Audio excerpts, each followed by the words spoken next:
Olá pessoal, bem-vindos ao canal Trânsito Simples. Aqui a gente aprende as situações de trânsito com os detalhes que ela tem para ficar mais fácil o entendimento. Nesse vídeo a gente vai ver a diferença de estacionamento e parada e os casos que são de estacionamento e a forma correta de estacionar em qualquer lugar ou situação. Vamos ver nesse vídeo aqui.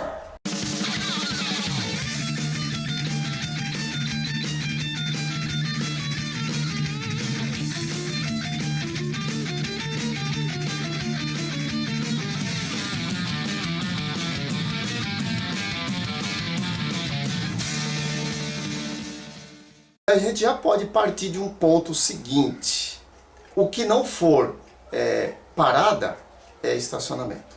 Vamos saber primeiro o que é parada, para a gente já limpar essa ideia na cabeça. É a imobilização do veículo pelo tempo e pela finalidade estritamente necessária para o embarque ou o desembarque de passageiro. Desse conceito aí, tem muitas coisas que precisam ser esclarecidas, né? Que gera dúvida aí nas pessoas. A primeira delas é que quando se fala passageiros, significa o passageiro com os seus pertences pessoais. Então o passageiro é com as suas pertences pessoais. Você não pode deixar uma pessoa descer do carro e falar assim: não, deixa a mala aí porque senão ela não é pertence pessoal, então você não vai descer com a mala, né? Não existe isso. É tanto que o carro já tem um porta-mala. Então, quais são os pertences pessoais que a pessoa tem que levar junto na hora de descer, ou então descer e ir buscar lá atrás? Pode. Não tem tempo. Então, a parada não tem tempo. A parada e o estacionamento também não tem tempo. Não está atrelado se você está com o veículo ligado ou não. Não está atrelado se você está embarcado ou não. Não está atrelado se você está carro ligado, pé no freio, né, cinto de segurança, tudo. Não significa isso daí. Vamos tirar essa ideia da cabeça porque isso não existe. Tá? Também não quer dizer nada se a pessoa está dentro do veículo ou fora. Aliás, existe um tipo de estacionamento que é estacionamento embarcado. O Senatran trouxe esse conceito aí, firmou esse conceito no manual de fiscalização, né? Porque tem estacionamento que a pessoa está parada, não está descendo, não está subindo ninguém, mesmo que você esteja dentro do veículo, é estacionamento. Então, para descer do veículo com os seus pertences, quais são os seus pertences? Mala, muleta, mochila, bolsas, andador, inclui aí também cadeirinha do bebê, caso a mulher esteja transportando uma criancinha, né? Cadeirinha do bebê, tudo isso faz parte dos pertences pessoais. Então a pessoa pode descer, ainda está no tempo de parada, descer e lá atrás, no banco de trás, pegar a cadeirinha do bebê, ou então no porta-mala, pegar a cadeirinha do bebê. E termina a parada.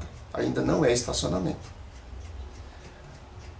Agora, para estacionamento, como não tem tempo, se você estiver esperando, é estacionamento. Parou, foi porque quis, é estacionamento. Desceu ou subiu alguém, é parada. Não desceu, é estacionamento. Aí eu parei aqui, estou esperando uma pessoa descer, é estacionamento. Enquanto você está esperando, é estacionamento. Quanto tempo? Não sei. O tempo que o guarda quiser considerar. O Código de Trânsito fala descer ou subir. Embarque ou desembarque. Isso significa que quando tem essa partícula ou você faz um ou faz o outro. Isso aí não precisa interpretar. Isso é básico. Pegue seu filhinho de 4 anos de idade e chega para ele: ô filhão, traz aí um garfo e uma faca. Se ele entendeu a sua mensagem, ele vai trazer 2. Se você fala para ele, me traz um garfo ou uma colher, se ele entender, ele vai trazer um dos 2. Certo? Então, isso daí não precisa interpretar porque já está na nossa cabeça. Embarque ou desembarque, ou é um ou é o outro. Mas por que o ônibus faz os 2? Boa pergunta, né? Então vamos lá, entender. Por isso que eu expliquei essa diferença da partícula ou. Porque não interrompe. A mesma forma da carga e descarga, se você levar junto, está no mesmo tempo do desembarque. Né? Se for feito depois, interrompeu, e isso aí já é carga e descarga. Desceu do carro, abriu a porta, outra porta, ou então abriu a porta de novo, para o tempo esperar tirar a carga, já é estacionamento. No ônibus, quando a pessoa entra e sai do ônibus, ele está sendo feito no mesmo tempo. Por isso que quando tem placa de proibido estacionar no ponto de ônibus, ele não é um ponto regulamentado, às vezes a pessoa dá sinal lá na frente, o motorista não espera. Por quê? Ele é orientado que naquele ponto ele não pode ficar esperando. Se não está subindo, não deixa ninguém, se ele ficar esperando uma pessoa, é estacionamento. Acho isso um absurdo? Acho. Porque a gente paga muito caro, sofre muito para andar de ônibus, mesmo que a lei não permita. Existem tantas coisas que a lei não permite, o povo faz, né? Então, nesses casos aí, como é uma necessidade, um serviço, uma grande ajuda ao cidadão, enquanto a pessoa vem correndo para pegar o ônibus, além de fazer papel de trouxa, porque ele veio correndo e o ônibus não parou, ele dá sinal e o ônibus não parou, eu entendo a mesma coisa de você estender a mão para alguém cumprimentar e alguém não estender a mão. De você falar um bom dia e o cara não responder. Então eu acho uma falta de respeito muito grande, tá? Diferente de uma pessoa esperando em um terminal de ônibus. Aí nesse caso eu concordo. Mas no ponto de ônibus, infelizmente, eu não concordo, pessoal meu. Além desses motivos, desses pertences pessoais, tem também 2 coisas que eu vou acrescentar aqui para vocês, que pouca gente comenta, que eu vou mais a fundo no assunto, né?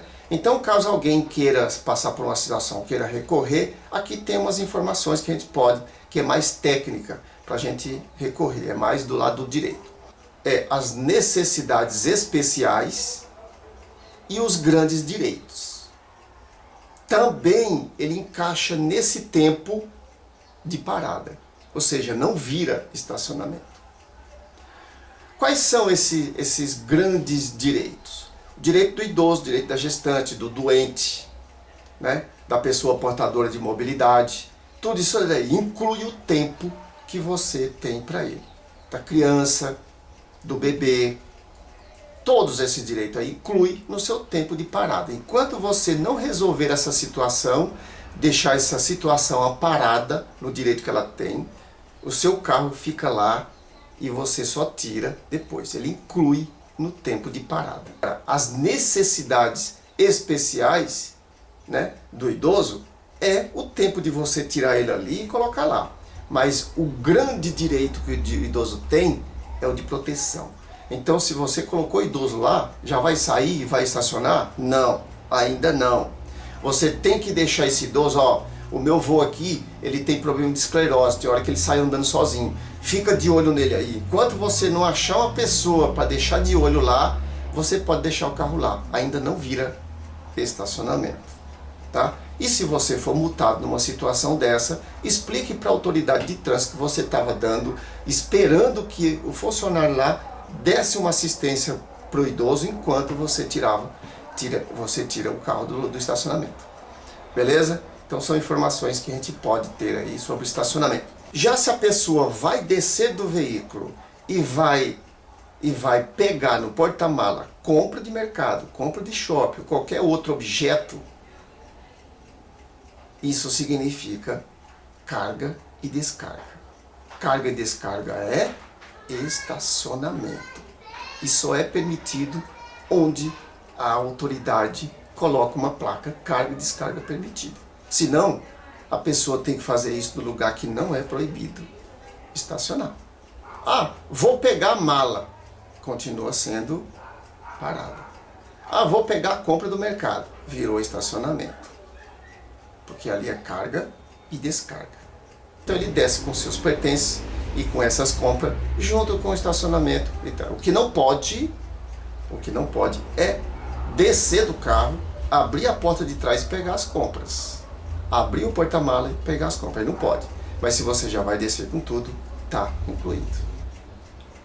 Ponto de embarque e desembarque. Se não tiver demarcação no solo do ponto de ônibus, ele vale 10 metros antes e 10 metros depois da estaquinha. Tem só estaca? Tem. Então são 10 metros antes e 10 metros depois. No caso da placa de estacionamento, ela vale antes dela e depois, até que tenha uma interrupção. Tem uma placa na rua, tem um quarteirão, interrompeu.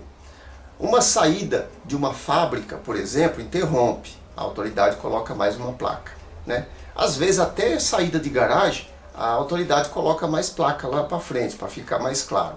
Mas o correto é que qualquer interrupção dá um limite nessa placa, certo? Uma viela, uma rua, qualquer coisa que tenha. Uma saída de uma empresa grande, um condomínio, a saída de condomínio. Tudo isso daí vai fazer com que a autoridade coloque outra placa mais adiante. Tá? Enquanto não, ela vale todinha. Ela vale aí de acordo com a velocidade da via, né, que ela modifica, está no manual isso daí. Ela modifica, então vai até 60 metros. Então depois de 60 metros tem que pôr outra placa. Então em 60 metros, tem uns casos lá que em 60 metros, que a velocidade é baixa, tem que colocar duas placas, né, mesmo que não tenha interrupção. Mas isso daí a autoridade vai fazer de acordo com o que está no manual. Eu estou dizendo isso porque para quem quiser fazer um recurso que não percebeu a placa, tem que avaliar isso aí. Vá no manual, verifica lá no manual qual é a distância correta entre uma placa e outra para colocar. Se houver deficiência da autoridade, cabe recurso para você. Nós temos o direito de ser bem informado.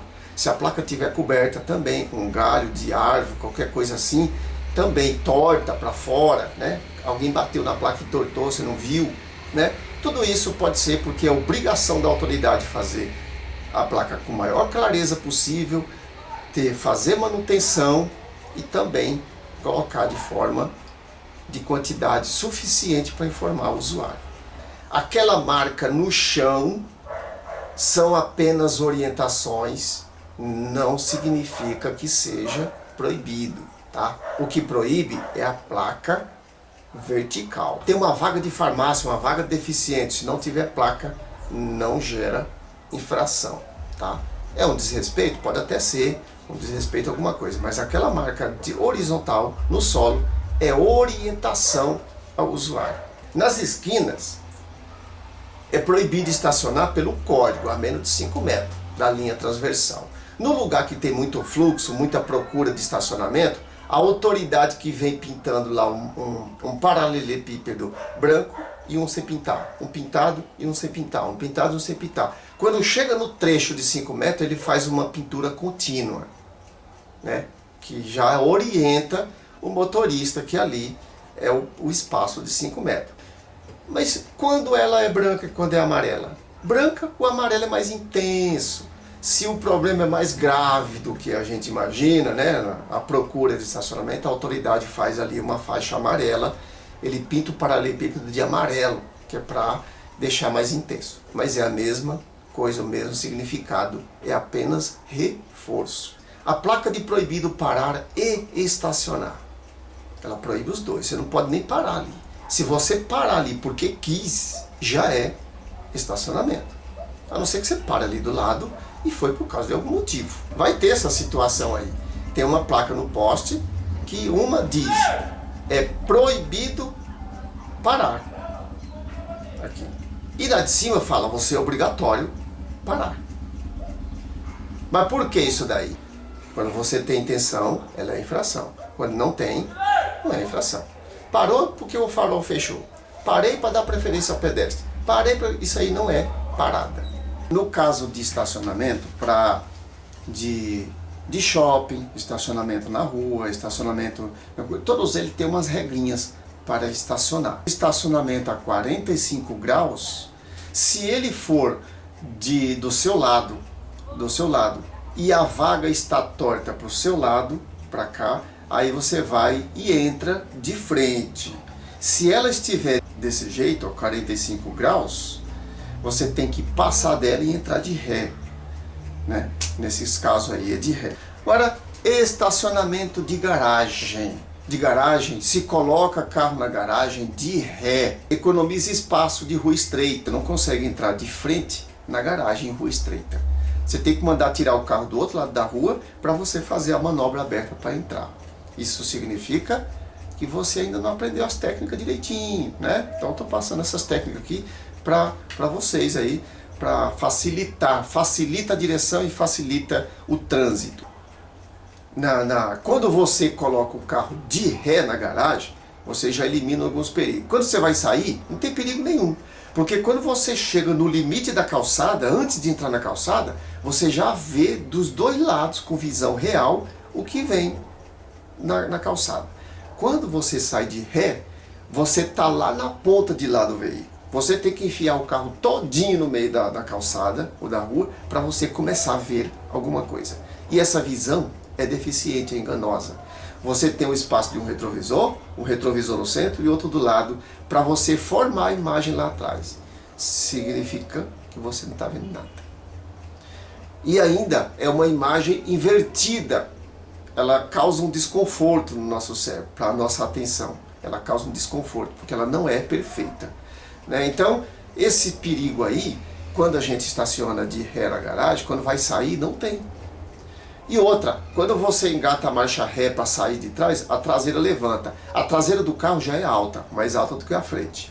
E quando você acelera em marcha ré, a traseira levanta. Significa que tudo que tem abaixo ali de 1,5 metro mais ou menos na rua, você não vê nada. Criança, você não vê. Então, é um perigo enorme. E quando você está de frente, você vê tudo ali adiante do seu para-choque e dos lados, e com visão real. E normalmente, a visão do para-brisa traseira tem sulfilme escuro. No para-brisa, não tem. É visão real.